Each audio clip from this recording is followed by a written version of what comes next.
Good morning, everyone. I'm here today with Robin Musiker, our managing broker in our Orlando North Heathrow office.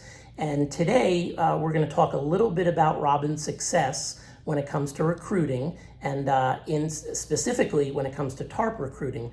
And just to kind of set the stage, for several different years or many different years when I started as an agent in her office back in 2012, I kind of always noticed that she didn't really have like a huge influx of agents coming in. She did recruit, there were always new agents coming on, but there wasn't like this, line up at the door and everybody was just coming in. And it never really made sense to me because I always thought, why aren't we just bringing in as many agents as we can? But obviously over the years now, I kind of get a better understanding of how Robin thinks about it. And Robin's going to share with us today a little bit about her success and why she recruits the way she does. So Robin?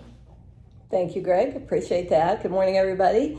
I've always had the philosophy that I would rather hire quality agents than just, as you've heard many times, anybody who breathes or passed the breath test. And so that's really what I've focused on. And when the TARP program came out, it spoke to that. I was able to really focus on the higher quality agents and bring in agents that had production and agents that maybe were new, but I felt had a lot of potential and a lot of future ahead of them. So I've focused on agents that I thought would bring something to the office. It did serve us well in 2019, 2021, and maybe 22. We were the most profitable office in the East Central Florida region. So even though I've always had a smaller office between 120 and 140 agents, we were able to have a very high per agent productivity, which then helps me again with the recruiting. When I talk to potential recruits and tell them that we have an average of 8 or 9 or 10 units per agent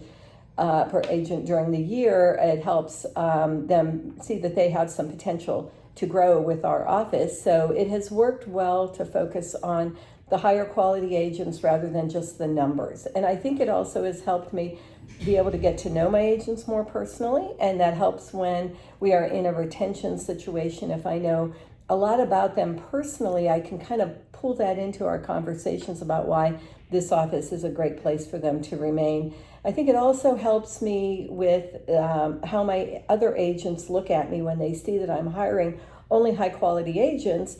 They feel better about their opportunity to be with this office. Absolutely. And I think it's important to also note that you do bring in less experienced agents. Yes. and you do bring in new to the business agents. Yes. You're just a little more selective.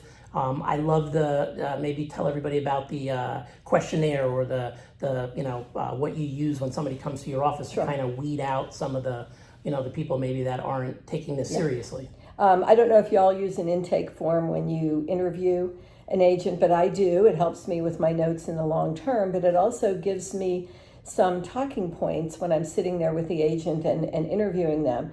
And I guess we all know that the interview is kind of the honeymoon. That's as good as it's going to get. But if I'm interviewing somebody and they tell me that their priority is commission split, leads, being on a team, that type of thing, I have a better idea in which direction I should go with my interview questions. Sometimes I interview agents, and this is where I've been more comfortable with my decision to be discerning on who I hire. I'll interview agents that really know absolutely nothing about the business and have no sphere. They moved here last month. They think that we're very retail and buyers just flock through the front door and sellers come in the front door and say, hey, list my house. They don't understand the marketing and prospecting side of the business.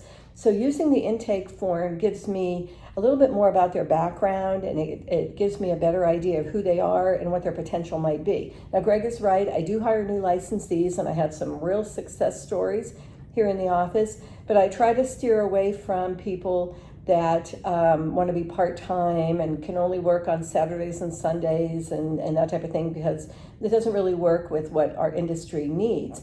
I do hire agents that are in other careers. I call them dual career as opposed to part-time, because with our industry being digital, they can work and be successful, and they have that sphere coming from their other job, but only if it's flexible. and only if they have a plan to maybe migrate out of that prior career.